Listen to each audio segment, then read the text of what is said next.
በጣም አምናው ነበር። አንድ ቀን ባለሀብቷ ሶሲና ስቴቨን በሬስቶራንቱ ውስጥ ምሳ እየበሉ ሳለ ስቴቨን ማርታን ምግቡ ላይ መርዝ ጨምሪበት ብሎ በአይኑ ጠቀሳት። ከሬስቶራንቴ ውጣ! አንተን የመሰለ አጭበርባሪ እና ከሃዲ ዳግመኛ ማየት አልፈልግም።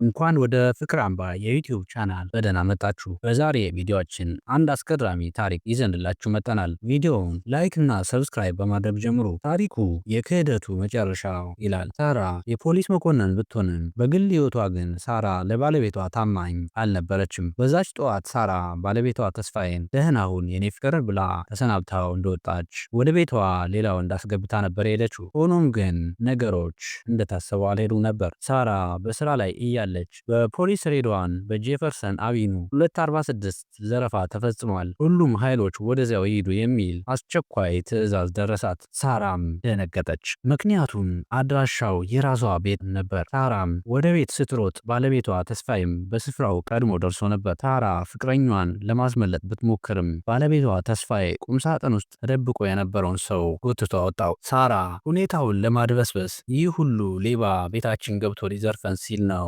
የደረሳችሁት፣ እባካችሁ ሰሩት ብላቾች። ፍቅረኛዋም ሳራ ልትክደውና ልታሳስረው መሆኑን ሲረዳ በድንጋጤ ፈዘዘ።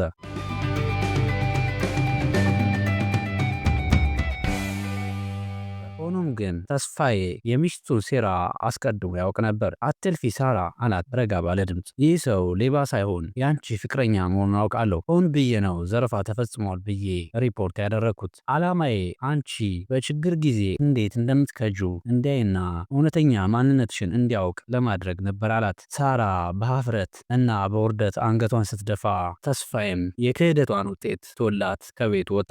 ውድ ተከታታዮቻችን ቤትን ማን ለቆ መውጣት አለበት ትላላችሁ? ክህደት አስከፊነቱ እና የክህደት መጨረሻው ምን እንደሆነ ልንረዳው ዘንድ አንድ አጠር ያለ ሌላ ታሪክ ልጨምርላችሁ። ታሪኩም የመርዙ ሴራና የሶሲ በቀል ይላል። ሶሲ በከተማው ውስጥ ትልቅ ሬስቶራንት ያላት ባለሀብት ናት። ባለቤቷ ስቴቨን ግን ከባለሀብቷ በስተጀርባ ሌላ ድብቅና አላስፈላጊ ፍላጎት ነበረው። ማለትም እርሷን አስወግዶ ንብረቷን ለመውረስ ከአስተናጋጇ ማርታ ጋር የፍቅር ግንኙነት ጀምሮ ነበር። ማርታ ግን ስቲቨን ሚስት የለኝም ላጤ ነኝ ብሎ ሲነግራት በጣም አምናው ነበር። አንድ ቀን ባለሀብቷ ሶሲና ስቲቨን በሬስቶራንቱ ውስጥ ምሳ እየበሉ ሳለ ስቲቨን ማርታን ምግቡ ላይ መርዝ ጨምሪበት ብሎ በአይኑ ጠቀሳት። ማርታም በምግቡ ላይ አንድ ነገር ጨመረች። ሶሲ ምግቡን እንደቀመሰች ሆዷን ይዛ መሬት ላይ ወደቀች። ስቲቨን የሞተች መስሎት በደስታ ተሞላ። ወዲያውኑ ለፖሊስ ደውሎ ሚስቴ በአስተናጋጇ ተመርዛ ሞተች ብሎ ሪፖርት አደረገ። ፖሊሶችም ሲመጡ